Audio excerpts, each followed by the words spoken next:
Have you ever wondered why, after deep pain or loss, it's harder to feel close to God? Maybe you've prayed and felt nothing, or worship feels numb. That doesn't mean you've lost your faith. It may mean you've experienced trauma. In this video, we'll explore how trauma impacts the brain, the body, and belief, and how God can heal even what feels spiritually broken. Stay tuned.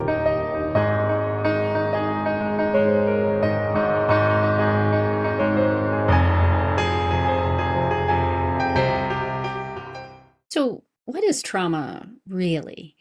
Trauma isn't just what happened to you, it's what happened inside of you because of this other thing that happened.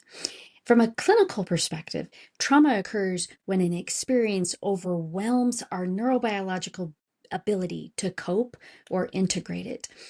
It can occur because of a sudden incident or as a result of something chronic like abuse, neglect, betrayal. Here is what that trauma does on the inside, in our brains and our nervous system.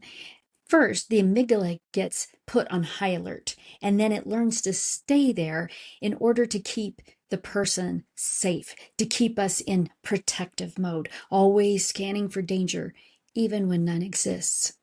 The hippocampus, where memory is stored, then fingerprints the event, but in a fragmented sensory form instead of a narrative memory. This causes the brain to only attenuate or pay attention to portions of the memory, parts of the event the brain thinks it needs to remember in order to cope or to keep us safe or to stay alive.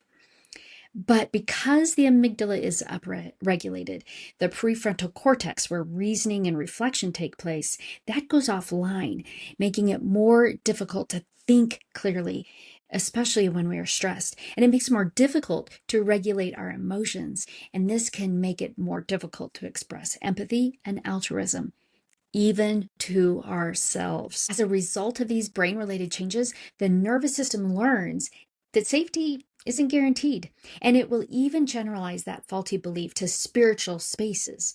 This is why a person might not feel close to God when their brain is in an activated state related to trauma or grief and loss. But trauma and loss impact our faith in other ways. First, it can give us a distorted view of God. Trauma survivors often project human experiences, betrayal, fear, abandonment, onto God. We might think, if the people that were supposed to love me hurt me or abandon me, maybe God will too. This is more true if that trauma was experienced developmentally. It also creates difficulty in trust, not just with other people, but also with God. The brain networks used for trust and attachment are disrupted by trauma. That makes it more difficult to experience trust or even believe God's promises sometimes. In that instance, it is important to be gracious with yourself and others, and remember, what's going on in you is not rebellion, it's neurobiology. Emotional numbness is another neurobiological consequence of trauma and loss, because the brain has gone into protective mode and stress hormones, particularly cortisol, are higher. It can make worship, prayer, and even joy feel inaccessible. So might make a person want to say, I want to feel God, but I can't. And finally, trauma and loss can create hypervigilance that shows up in our faith. So hypervigilance is when we're kind of always on guard, always on alert. We might startle easy, etc. When it shows up in our faith, we are not only less trusting, but we might even become hyper-spiritual, trying to perform our way into peace rather than learning how to rest in it. All this trauma can leave us feeling spiritually isolated, not just from others and other believers, but from God. But I personally take great hope in the words of Jesus on the cross when he cried out, my God, why have you forsaken me?" This powerful image, it's a powerful image to me, and it reminds us that our Heavenly Father understands rejection and loss and trauma. But here's the great news.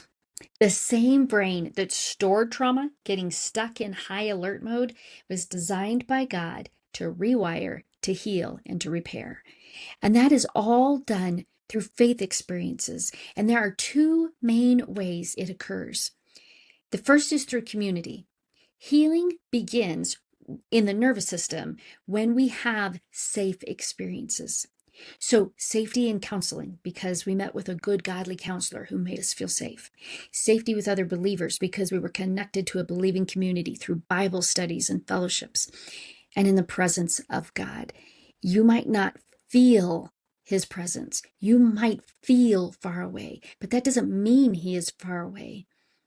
And if you continue in his presence, over time, you will experience safety, and that safety will be healing. When we are fellowshipping with others, it has a calming effect on the body, and that reduces cortisol levels. It increases the brain's primary brake pedal, which is the neurotransmitter GABA, or gamma aminobutyric acid. And that brake pedal then quiets the amygdala and reactivates the prefrontal cortex. So the stress response is quieted, and the reasoning logic center of the brain, where empathy and altruism are also processed, that comes online, and that allows us to experience safety and connection. Over time, this helps rebuild trust, and these corrective experiences prove to the brain that safety can, in fact, exist. Another way this happens is through the spiritual disciplines.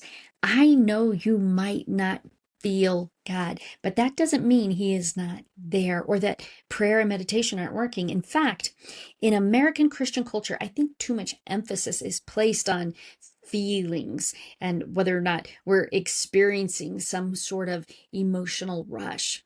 The great thing about the spiritual disciplines, prayer, meditation, gratitude, is you don't have to have the fuzzy feels for them to work. This is what happens when we engage in these practices. First, the limbic system quiets, and there's a significant increase in blood flow to the prefrontal cortex. That allows it to be nourished and upregulated, increasing our problem solving, our impulse control, and our reasoning skills, as well as our empathy for others and for ourselves.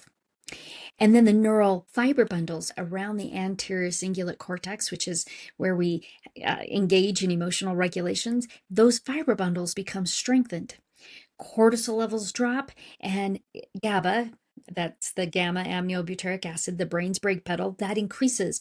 Blood pressure drops, insulin levels balance out, and endocrine function all improve, allowing us to feel physically better.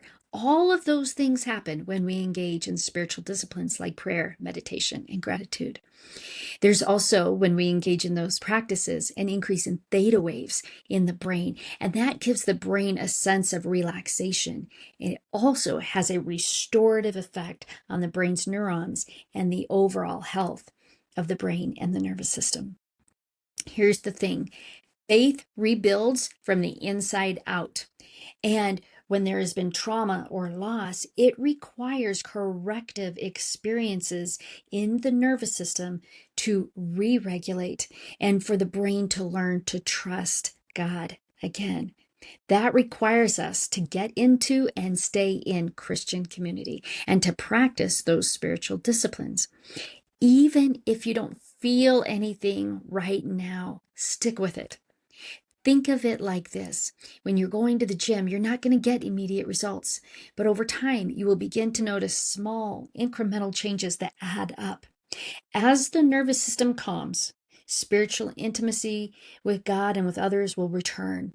And in the process, remember that God will meet you there in the process, regulating your nervous system and helping you to feel more peace. Remember, you don't have to perform. You just need to rest in him. It's about stillness. It's about communion and fellowship with God and others. And when tempted to move back into performance or to try to get the fuzzy feels back, remind yourself that stillness before the Lord is even more sacred. I hope this has been helpful for you. And until next time, may the Lord bless you and keep you.